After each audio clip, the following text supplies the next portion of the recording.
Hey guys, what is going on? It is Chris here as normal. Anyway, yeah, half decent slate today. Definitely looking forward to it. Here is early on Sunday, as we know, 1 o'clock Eastern time is when it starts. So yeah, definitely an early one. Um, so we will see. Last night was interesting. The scores were all over the place. Some of the top stacks just didn't do anything. And if there were the top stacks, some of the players in the top stacks didn't perform like they were supposed to. So it was a weird slate. Like I said, you had your two top studs and pitching. Kershaw, he didn't do bad with 45, and then Kluber just completely sucked. Verlander didn't do crazy bad. And then, of course, Sonny Gray came out of nowhere and decided to have a good game.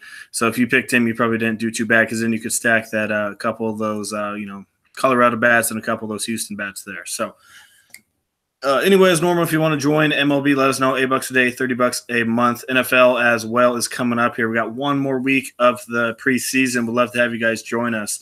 And then regular season starting up $30 a month. We are definitely looking forward to that. It's looking pretty good so far. If you don't know, Anthony is very good at NFL, and I'm not too bad either. So, like I said, we'd love to have you guys join for that. If you want to get in on anything, let us know in the comment section. We will have our Twitter. Just click on it. We'll get you all set up. Like I said, just message us on there. So anyway, we got another 9-game slate here for early. The main slate for Sunday. We got one, like I said, 9 of them, 2, 4, 6, 8, 9. We've got a little bit of rain concern with Minnesota. I haven't looked at it, so I'm not sure how bad the rain is. So anyway, let's go over the pitchers here for today's slate, and then we'll get into the rankings. We got Snell, as we know, really good, but he is facing Boston. I still think he'll do half decent, but I don't know if you can really put him in there. Maybe GPP against Boston. I don't think anyone will really have him. Barrios, it's up to you if you want to put him in against Oakland. Kevin Gausman, I don't mind him against Miami. Kyle Hendricks, half decent play. He's been up and down all year, but half decent play against Cincinnati here. Shane Bieber, not too bad against Kansas City, even though his ERA is very high. Archer has a pretty good rating. We'll talk about that. I don't mind him. Zimmerman kind of trash there. Evaldi could be interesting. As we all know, Tampa Bay used to be his old team. I really don't mind him. I think he can get you about 30, 35 facing his old team here. Chase Anderson against Pittsburgh. Estrada, this is kind of trash over here. I don't think he'll be good on the models, but Chris Bassett, he just came back from AAA. If he gets you 25 or 30, shoot, you'll take that for $6,700. Then you got Lopez, Mats, Michael Kupich. Not sure how you say it, but anyway, he's a flamethrower, throws anywhere from 98 to 100. He got roughed up a little bit last game, but he definitely had a lot of strikeouts. Vince Velasquez against Toronto, then Homer Bailey, obviously, against Chicago. All right, so anyway, let's go to the starting pitchers. As normal, these are all players throughout the slate, so obviously some of them aren't on the main slate. So we got Kyle Hendricks, surprisingly, as the number 1 rated pitcher here against the Reds. Like I said, that could go either way. Hendricks, he's an up-and-down pitcher. Reds, an up-and-down hitting team. They're either on or they're completely terrible. So 8,100, I don't mind it. Let's go look at his numbers here. Like I said, I don't think a lot of people will have him. Maybe a couple in cash. I don't think GPP too many will have him. I think ownership maybe 10 to 11%. Still with a 4.04 ERA. Like I said, he's looking okay. 31, 36, 28. If you want to put him in there, I don't mind him. 8,100. He needs to get me at least 35. He might do it, but like I said, every time I stack against Cincinnati, they hurt me. So definitely keep that in mind. But he is rated the number 1 pitcher. Then we got Snell, obviously, there as the number 2. Jose Barrios, we got him. Estrada, surprisingly ranked up there as well against the Phillies. Kevin Gausman.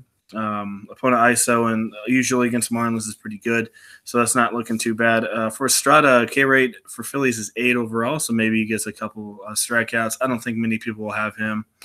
Then we have Shane Bieber here against the Royals.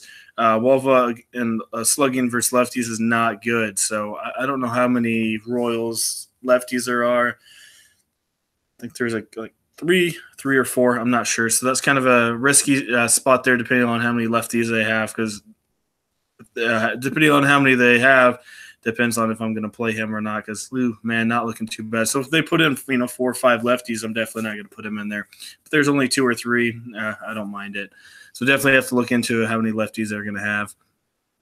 Archer, he's not too bad there. And then that's kind of it. It goes downhill from there. Homer Bailey not looking good. Zimmerman not looking good. Chris Bassett, like I said, not high in the models, but I think get you 25 or 30 here. So yeah, that's kind of what we're looking at there. So yeah, Hendricks, if you want to go that way, he's the highest rated on the model. I know models aren't always correct, but he has a half decent rating there. Maybe put him in there in 1 or 2. I don't mind Jose Barrios. I know Athletics are a good hitting team.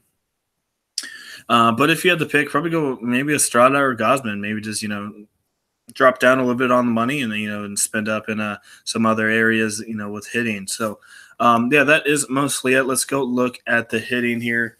You're going to see probably a lot of Chicago Cubs on this one here. As you see, we got Rizzo here. We got Zobrist. You got Murphy. That's all self-explanatory. Jeff McNeil, not many people pick him, but he's really good. He's really good so far, 3,600 against Jeffrey Rodriguez. I really don't mind McNeil in this one. If you can pay up for Ramirez, he's not too bad, but as you see, there's a lot of Cubbies. So if you're going cash, definitely go Chicago.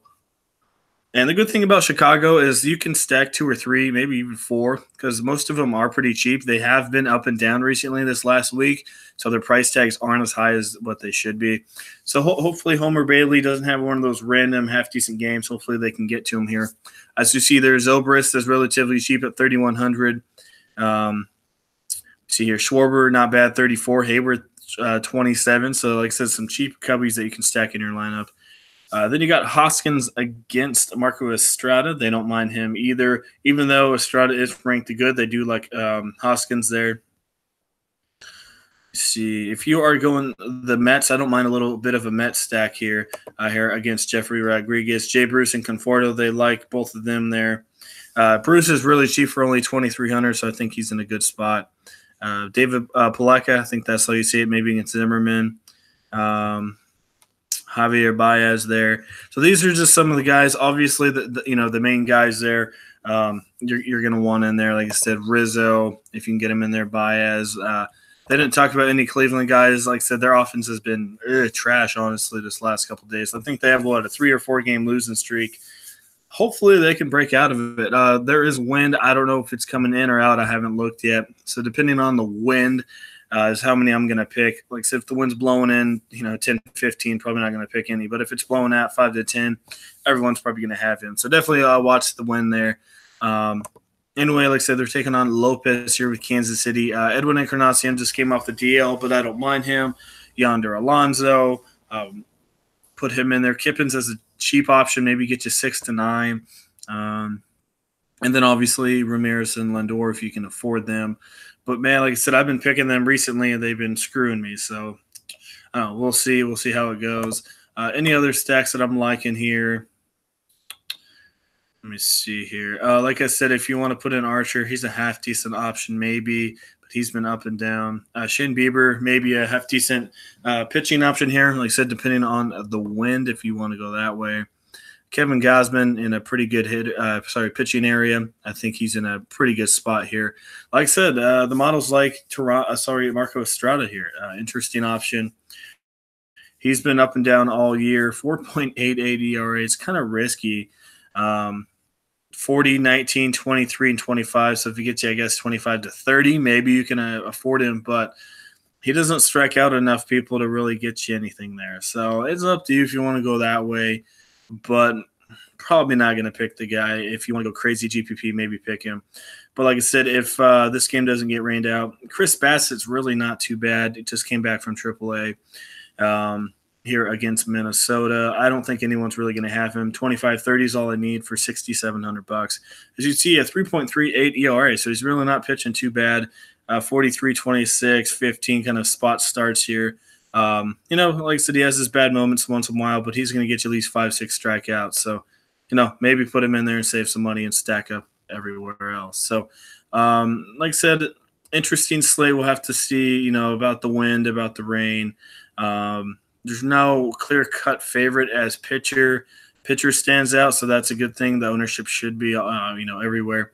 So anyway, as is looking at Hendricks, model likes him, so maybe put him in there. Gosman's looking pretty good, definitely with the strikeout.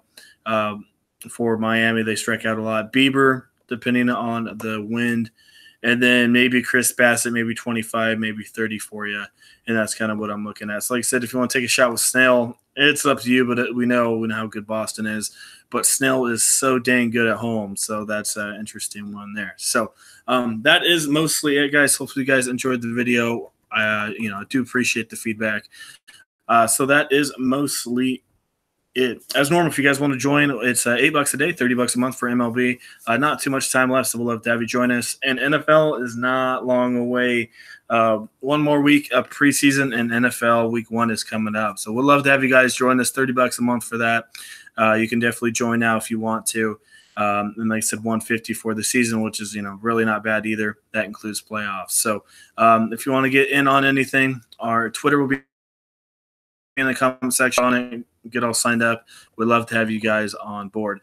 And if you guys are my subs, if you guys are playing, like I said, play some small leagues, play some double ups and 50-50s. You don't always have to play the big tournaments because, like I said, some of you guys may not know. But anyway, those big tournaments, the payout's only like 18, 19, 20%, which is not too good.